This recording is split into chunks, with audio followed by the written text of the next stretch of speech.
Government Optimization Act na layong pagbutihin ang paghahatid ng serbisyo ng pamahalaan pinirmahan na ni Pangulong Marcos. Brigada Maricar Sargan, ibrigada mo! Brigada! Live report!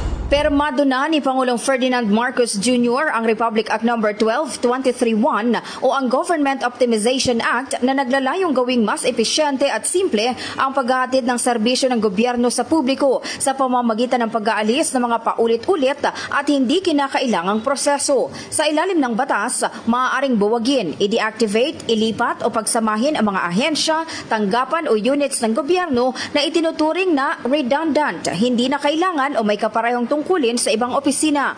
Pinapayagan din ang paglikha ng bagong mga ahensya, units o posisyon kung kinakailangan upang mapabuti ang operasyon at serbisyo. Sakop ng batas ang lahat ng ahensya sa ilalim ng executive branch kabilang ang mga kagawaran, kawanihan, komisyon, councils at mga government-owned or controlled corporations o GOCCs.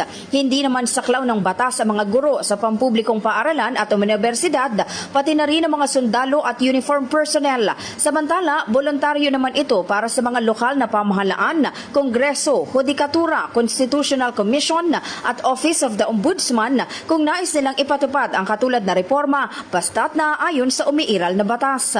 Bilang bahagi ng implementasyon, bubuo ng Committee on Optimizing the Executive Branch o COEB na pamumunuan ng Executive Secretary upang magtakda ng batayan, estratehiya at mekanismo para sa epektibong pagpapatupad ng batas. In the heart of changing lives, ako si Brigada Maricar Sargan ng 105.1 Brigada News FM Manila, The Music and News Authority.